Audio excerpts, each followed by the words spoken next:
I think everybody's looking for that magic nugget or that key indicator that, hey, a recession is going to be here and I can predict it. And it's kind of like predicting the winner of a horse race, right? If your horse just manages to win, man, you look like a genius. But all those other people that predicted the rest of those horses to win, they're just horrible at it.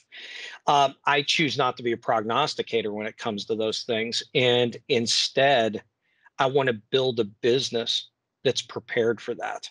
And you asked me a very similar question during our previous interview, and my response, I think, was that we not only do I feel like we weathered the last recession really well as a company because we prepared ourselves for that, but I feel like one of the things that we had done through the investment strategy of our parent company, through our fiscal responsibility as the company we are, not only did I feel like we did okay in the recession, we survived in a recession, but I felt like we thrived a bit in the recession.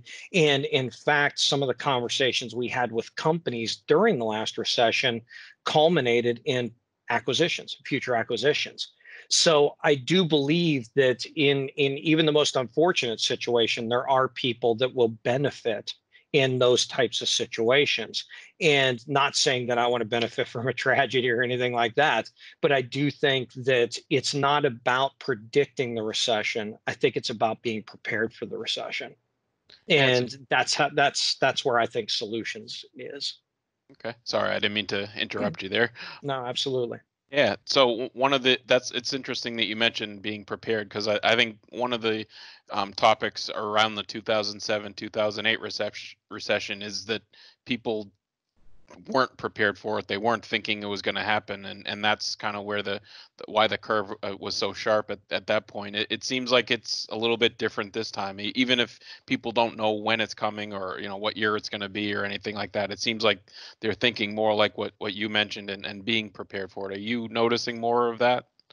Yeah, I couldn't agree more.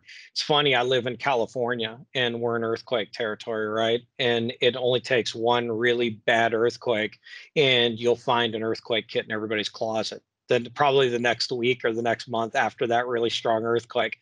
So I do think that when you go through something like that, it's still fresh enough in the minds, even though it was 10, 11 years ago, I still think it's fresh enough in the minds of my peer group that we're all trying to be better prepared in case something like that happens, and it eventually will. It's just a matter of when.